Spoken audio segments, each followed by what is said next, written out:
اعوذ باللہ من الشیطان الرجیم، بسم اللہ الرحمن الرحیم۔ جناب، جیسا کہ ہم نے آپ سے عرض کیا تھا کہ احادیث قدسیہ میں جن محدثین کی احادیث ہم نقل کریں گے، ان کے حالات زندگی کا مختصر ہم جائزہ لیں گے۔ اس کے ساتھ ساتھ چونکہ ہم اس میں امام نووی اور علامہ قسطلانی کی شرح کا بھی کہیں کہیں ذکر کریں گے، تو مجھے مناسب لگا کہ ہم ان کے حالات زندگی کے حوالے سے بھی مختصراً آپ کو بتائیں، تاکہ ہمیں پتہ ہو کہ جن کی یہ شرح یا وضاحت ہم سن رہے ہیں انہوں نے خود زندگی کیسے گزاری۔ جناب امام نووی، ان کا اصل نام یحییٰ بن شرف، کنیت ہے ابو زکریہ، لقب ان کا ہے محی الدین۔ امام نووی 19 سال کی عمر میں دمشق آئے، وہاں مختلف اساتذہ سے علم حاصل کیا، پھر مختلف مدارس کی مسندہائے درس کو زینت بخشی۔ تصنیف و تالیف کا نہایت وقیع کام کیا، جن میں صحیح مسلم کی شرح، تہذیب الاسماء واللغات، کتاب الاذکار اور ریاض الصالحین جیسی نہایت اہم کتابیں ہیں، جن سے ہزاروں نہیں بلکہ لاکھوں سے بھی کہنا چاہیے کہ کروڑوں افراد نے استفادہ کیا اور فیض حاصل کیا۔ ابھی تک لوگ ان کی کتابوں سے رہنمائی حاصل کرتے ہیں۔ 28 سال دمشق میں گزارنے کے بعد امام صاحب نوا واپس تشریف لے گئے، جی ہاں، اس جگہ جہاں ان کی ولادت ہوئی تھی، اور اسی سال یعنی 676 ہجری میں کچھ عرصہ بیمار رہ کر وفات پا گئے، لیکن اپنی علمی خدمات کی وجہ سے علمی دنیا میں زندہ جاوید ہو گئے۔ علامہ نووی کے حوالے سے مختلف علماء اسکالرز کیا کہتے ہیں؟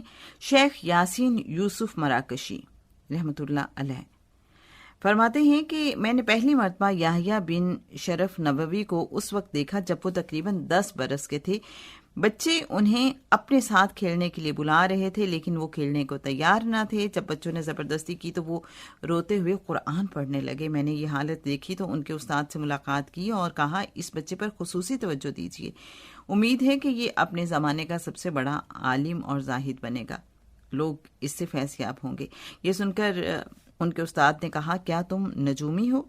میں نے کہا کہ میں نجومی نہیں ہوں، بلکہ جو اللہ نے مجھ سے کہلوایا میں نے وہی کہا ہے۔ اس کے بعد استاد ان کے والد صاحب سے ملے اور انہیں نووی کے متعلق بتایا، تو انہوں نے اپنے فرزند کی تعلیم و تربیت پر خاص توجہ دی اور اس بات کی شدید تمنا کی کہ میرا بیٹا بالغ ہونے سے پہلے قرآن کریم ناظرہ ختم کر لے، اور پھر واقعی ایسا ہوا، امام نووی نے بالغ ہونے سے پہلے ہی ناظرہ قرآن پاک ختم کر لیا۔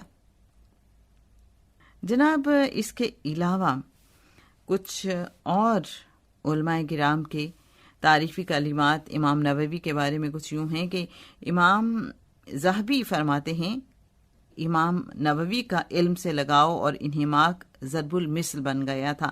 امام محی الدین فرماتے ہیں، امام نووی عالم با کمال تھے، زاہد بے مثال تھے اور بے باک دائی تھے۔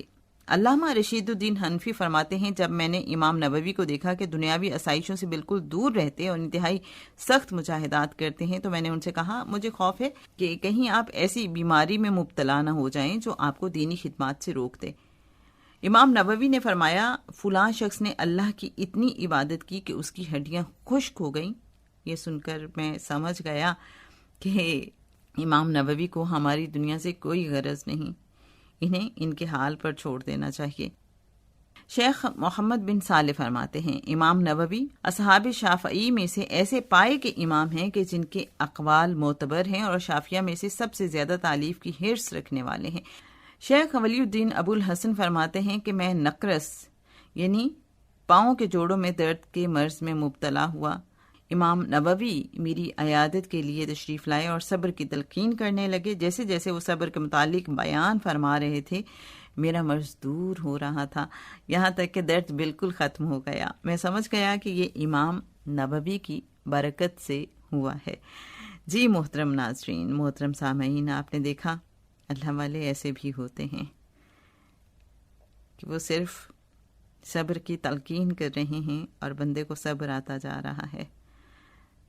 زبان میں ایسی تاثیر تو امام نووی کی ایسی شخصیت کہ بچپن سے ہی، جیسے ہم نے یہ واقعہ آپ کے ساتھ شیئر کیا، کہ اللہ کی طرف ان کا دھیان تھا، ایک بہت ہی مختلف رجحان تھا ان کا، ورنہ اتنی کم عمری میں طبیعت اور مزاج ایسے عام طور پہ نہیں ہوتے، لیکن جو اللہ کے چنے ہوئے بندے ہوتے ہیں یقیناً ان کی سوچ، ان کا مزاج، ان کا رویہ مختلف ہوتا ہے، اور یہی خصوصیات ہمیں حضرت امام نووی میں نظر آتی ہیں۔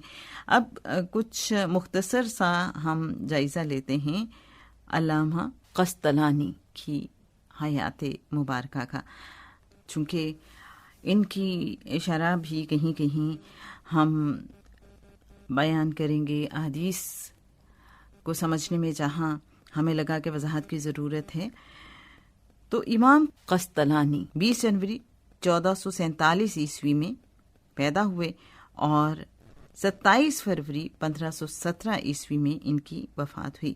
آپ سنی عالم، مفسر، محدث، فقیہ، محدث، مورخ، سیرت نگار تھے، اور آپ عموماً شارح صحیح بخاری کے نام سے مشہور ہیں۔ آپ کی مادری زبان عربی تھی، پیشہ ورانہ زبان بھی عربی تھی۔ آپ کا پورا نام امام شہاب الدین ابو العباس احمد بن محمد بن ابو بکر القسطلانی المصری ہے۔ مصر کے شہر قاہرہ میں آپ کی ولادت ہوئی۔ امام قسطلانی کے نام سے مشہور ہوئے۔ کنیت ابو العباس، لقب شہاب الدین ہے، خاندانی نسبت سے قطیبی کہلاتے ہیں۔ امام قسطلانی نے مصر ہی میں قرآن مجید حفظ کیا اور تجوید و قرات اور صرف و نحو کی تعلیم حاصل کی۔ علامہ قسطلانی یعنی کہ علمی مقام کی اگر ہم بات کرتے ہیں تو بہت سی تصانیف کے مصنف اور بڑے ہی باکمال آدمی تھے۔ امام قسطلانی نے سیرت النبی صلی اللہ علیہ وآلہ وسلم کے حوالے سے کتاب بھی لکھی، ارشاد الساری، یہ صحیح بخاری کی شرح ہے جو 10 جلدوں میں موجود ہے۔ امام قسطلانی کی وفات 8 محرم الحرام 923 ہجری میں قاہرہ میں ہوئی۔ جمعے کی نماز کے بعد جامع الازہر میں آپ کی نماز جنازہ پڑھی گئی اور جامع الازہر کے قریب قاضی القضاء بدر الدین عینی کے مدرسے میں قبہ میں آپ کو دفن کیا گیا۔